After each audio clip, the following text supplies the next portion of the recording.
Come back. Consensus over the withdrawal of AFSPA eluded during the meeting of the Unified Command that took place this evening in Jammu. It is learned that the army has expressed its reservations over revoking the act, even partially, as it will hamper its functioning in the state.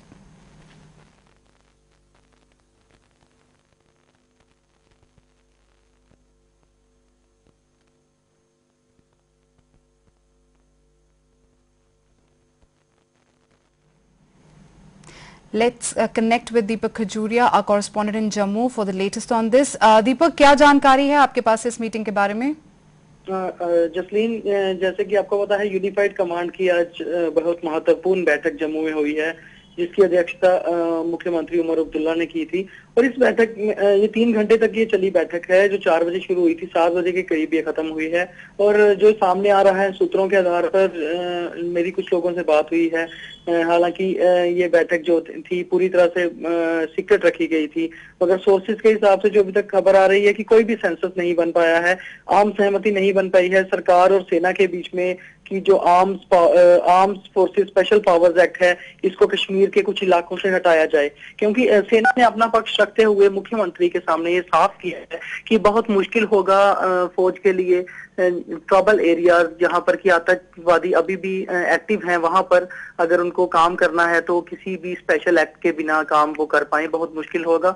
और दूसरी ओर सेना ने ये भी साफ कहा है कि अगर एफस्पा को कश्मीर के कुछ इलाकों से हटाया जाता है तो बीएसएफ और सीआरपीएफ, जो कि पैरामिलिट्री फोर्सेस हैं, इन्होंने भी सेना का साथ दिया है कि इनके लिए भी काम करना बहुत ज्यादा मुश्किल हो जाएगा, क्योंकि सर्च ऑपरेशंस करने और आतंकियों पर गोलीबारी करनी और ओजीडब्ल्यू जो ओवरग्राउंड वर्कर हैं उनको गिरफ्तार करना, हर चीज में मुश्किल पेश आएगी सेना को। जी दीपक, आपने बताया कि आर्मी ने किस तरह की पोजीशन रखी इस मीटिंग में। हमें ये बताइए कि उमर अब्दुल्ला की, वहां के मुख्यमंत्री की, इस मीटिंग में किस तरह की पोजीशन रही, उन्होंने क्या कहा इस मुद्दे को लेकर? जसलीन, उमर अब्दुल्ला ने ये जो मीटिंग रखी थी यूनिफाइड, हालांकि उन्होंने अपना उमर अब्दुल्ला ने तो अपना जो स्टैंड था वो सुबह पत्रकार वार्ता में ही क्लियर कर दिया था। उमर ने साफ सुबह कह दिया था कि वो नहीं चाहते हैं कि कश्मीर के बारामूला, सोपोर या कुपवाड़ा जैसे आतंकवाद ग्रस्त इलाकों से आफ्सपा को हटाया जाए, बल्कि ये चाहते हैं कि श्रीनगर शहर से या बडगाम इलाके से, जहां की काफी दिनों से, काफी महीनों से सेना ने कोई ऑपरेशन नहीं किया है, वहां से हटाया जाए।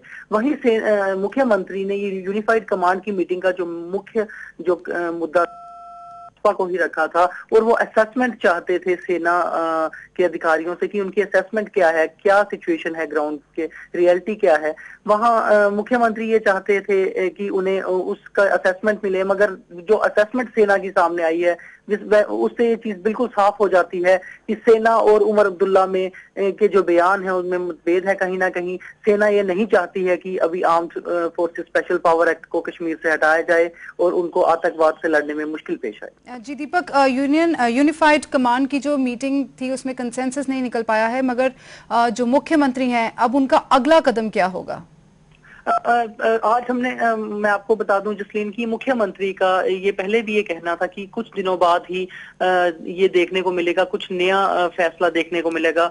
और मुख्यमंत्री ने ये कहा भी है कि कल शाम को उनकी होम मिनिस्टर से पी चिदम्बरम से भी बातचीत हुई थी इस बात को लेकर। और आज एक इसमें और महत्वपूर्ण बात आपको बता दूं कि जब ही मुख्यमंत्री ने कुछ दिनों पहले ये बयान दिया था कि आफ्सपा को कुछ जगहों से हटाया जाएगा, तो पीडीपी और दूसरी ओर कांग्रेस, जो कि कोalition पार्टनर है उमर अब्दुल्ला का यहाँ स्टेट में, उन्होंने भी प्रतिक्रियाएं दी थी। कांग्रेस के जो अध्यक्ष थे सैफुद्दीन सोज, उन्होंने कहा था कि आफ्सपा को हटाने में जल्दबाजी नहीं करनी चाहिए। वहीं आज उप मुख्यमंत्री, जो कि यूनिफाइड कमांड मीटिंग में मुख्यमंत्री के साथ थे और वो कांग्रेस से हैं, उप मुख्यमंत्री ताराचंद, उनका ये कहना था कि कोई भी आफ्सपा पर कोई भी सेंसस बनाने से पहले, कोई भी फाइनल बात करने से पहले जो केंद्र सरकार से इस बारे में बात की जाएगी, केंद्र को कंसल्ट किया जाएगा और बाकी जो इंटेलिजेंस एजेंसीज हैं उनसे भी बातचीत की जाएगी, और उसके बाद ही आफ्सपा पर अगर कोई विचार होगा। इससे साफ ये जाहिर होता है कि ये मुख्यमंत्री का जो ये बयान था उसमें कहीं ना कहीं कांग्रेस भी पूरी तरह से स्पष्ट नहीं हो पाई है।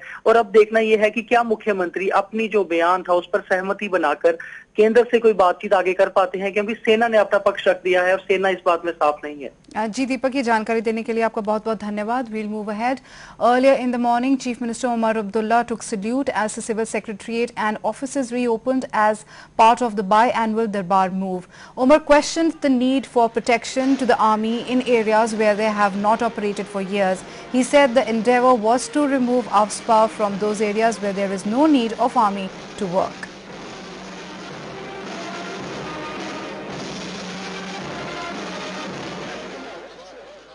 I did not make any announcement in a public meeting. I made the announcement regarding our intent at the Police Commemoration Day function at the police grounds in Zevan in Srinagar, at which the Police High Command, the Central Paramilitary Forces and the Army High Command was present. It was not a public meeting. Secondly, as far as the Judicial Commission is concerned, I have always said that we have asked for a commission of inquiry by a sitting judge, and there is nothing wrong in that. We had asked for it. Meanwhile, the first day of the reopening of government offices in Jammu after the Darbar move was marked by protests by the students of Jammu University outside the Civil Secretariat. The students have been protesting against the state government's new recruitment policy and want it to be scrapped.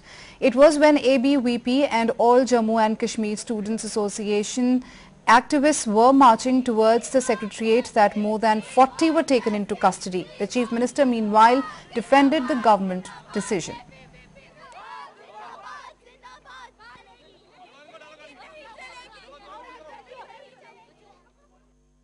Government को definitely हमारे सामने झुकना पड़ेगा और ये अच्छा है कि वो खुद ही एक्शन ले ले।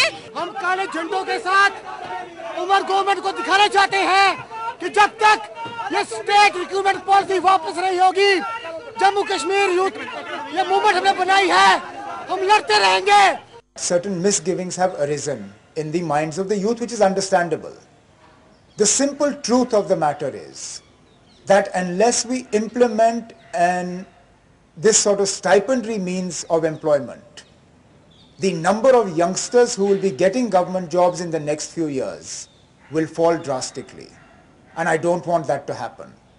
If I was in their place, I would rather have a job with a stipend than no job at all. And I hope the youth understand this, because this is unfortunately for the next few years a compulsion that we will have to face, because the finances of the state are in that condition.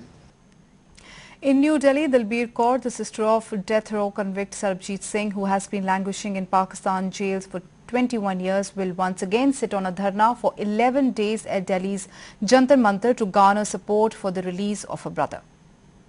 जी हम उनसे appeal करते हैं आपके माध्यम से कि जब वे आपस में वहाँ पर जुड़कर बैठें तो जरूर हिंदुस्तानियों की भावनाओं को और बच्चों को देखें, उनकी पत्नी को देखें, हमारे दर्द का एहसास करते हुए जरूर सरबजीत सिंह की रिहाई का जो मुद्दा वो प्रधानमंत्री के पास उठाएं और एक अच्छा जो संदेश है वे हमारे पास लेकर आए।